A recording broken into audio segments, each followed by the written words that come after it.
I am Bert. I'm Danny. And we're alcoholics. Yes, mate. So there's so many defects that we do, and we're so into self. I thought if Dan wants to as well, I think I'm gonna tell just one of my sexual misconduct stories. Just so you can see how my mind was thinking and how I thought it was okay. Was this in sobriety? Wasn't that Russian boy in Turkey? No, it wasn't in sobriety. I was a very ill man at that time. Yeah, it's not true what he just said. Fuck's sake. Yeah, this was about 2012. Yeah, I had a chef. I was working in a restaurant, and one of the chefs was my friend. We did a lot of stuff together, lots of good times. But there was this one girl that lived in his house. She had a boyfriend, and he said, I like her, and then I thought like, because we were always challenging each other, because he's a big guy as well, and I thought, okay, I'm gonna get with this girl. So I blew the most smoke I can up this girl's ass. She came one night, I need to talk to you. My boyfriend hit me and stuff. I think she was doing the same thing to me as well, and I got really wasted one night, and she took me up to the bedroom. We had our way. That's all I want to do is have the bragging rights over my mate. And the next morning, I faked a call from my boss to say, I have to come into a meeting. I know it was snowing. Called her an Uber, sent her on her way. Yeah, and then just for the next 2 weeks, I've ghosted this girl. She's texting me, I will find you and stuff like that. I just ghosted. I said, good luck. I'm house sitting for my brother. You have no idea where he lives. And yeah, and then what she did then is she got with one of my housemates, like my best friend at the time, and he said he got home and please don't be mad, and he brought this girl in there. I'm like, fuck. I went upstairs for a shower. I came out the bathroom and she's saying, I need to talk to you. Oh hell no. And like a wimp, instead of being a man and just facing what I've done, I may have broken up a relationship. I may have stopped this girl from progressing in so many things. I said, no, we don't need to talk alone. We can go downstairs, and Chris is there waiting, and yeah, we can talk there. And yeah, it's just. Oh, but you wouldn't show a full hand, right? Yeah, and such a how can I say, such a wimp move. Just to do that in the first place, just to have one up on my mate. I didn't do anything with her even. He just said, she's really beautiful. He has a slight crush on her while she has a boyfriend for years. It's yeah. Yeah, and it's illness, right? And it's progression. I mean, you've learned from it. You feel bad about it, and yeah, as long as you don't keep doing the same thing over and over.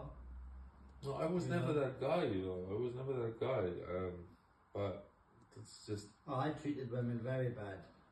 From a young age. My first girlfriend. Yeah, I sort of cheated on her, and I was always this not nasty, but I'd always have a drink, and I'd want to carry on partying. And then if you come on top, we would row, and it would get physical as well. She caught me upstairs in bed with a girl once. We brought a girl back. I said it's for a friend. The girl was sort of all over me in a nightclub, and I said to my mate, I said, look, I've got my girlfriend here, but my mate's single. They've come back to my house for a sort of after party, and they get on, and I've sneaked upstairs to get in bed with the both of them. And yeah, she's caught me. She's come upstairs with a hammer, just like lunging at me with this hammer. I've protected myself, and she's busted my finger up, and I kicked her down the stairs. And yeah, that was just one of a few things. I can remember once I grabbed her and I bit her face. Disgusting stuff, disgusting behaviour. But I would never provoke it. She'd always come at me first. But that's no excuse, really. A man should never raise his hand to a woman. Yeah. And I use girls, for somewhere to stay, somebody to get my hand away, you know, not really because I loved them or I was into them, but just because it suited me. Yeah. And that was, I'd done that for years. Self-serving purposes, man. Yes, mate. It's 100%. And, you know, the last, even like in my marriage, you know, if I wanted something, I didn't get it, I'd feel hard done by and I'd sulk like a little bitch, as my wife would say. Don't sulk like a little bitch. And, but I would, you know, that's the truth. And I felt entitled. But it's not, that's not how relationships and marriages work, you know, it's, you do this stuff with love, not lust. Yeah. That's the difference. And it shouldn't be self-serving. No. Shouldn't be self-serving, because all I've ever done, most of my life, was everything was self-serving.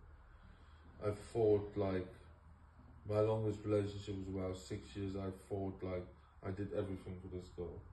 But it wasn't for her, it was for me. It was literally just for my own purposes, to keep me happy, to feed my ego that I can have this great girl. And every time you say sorry to them, it wasn't so you made them feel better, so you get forgiveness, so you feel better. Oh mate, I lived a double life for 6 years. I would, during the week, drink, drugs, go nuts. And the weekend when I saw her, I would, that's every weekend I saw her. I wouldn't smoke, I wouldn't drink, I wouldn't swear, nothing. I lived this completely different life. And yeah man, it was so self-serving, just to get my dick wet. It's ridiculous. And yeah, it's a complete, I'm ashamed of myself for doing that. We've all done embarrassing things, mate. And again, you know, we were very sick men. Yeah. So, you know, we can't hold on to that stuff. We've got to let go. We've got to make that amends, when amends is due, an honest amends. You know, and if the person you make amends to has got something to say, you've got to take that in the chin. Yeah. And then move on. You know, once you've cleared the side of the street, things get a lot easier. Yeah, I've sent a message, there's no calling. I've heard nothing back, but that's fine. I told her that's her prerogative. If she wants to, she can. She's welcome. But I did what I did, and I'm ashamed of it, and I apologize for it. I'm not that person anymore, and I can honestly say that I've been so grateful not to be that person anymore. Yeah, mate. Yeah, I hear that. So yeah, look, if you've got an identification around sort of lust, sexual relations, you know, the way alcoholics think, with anything that we've just said, please follow, like, and share. Thank you for watching. Thank you.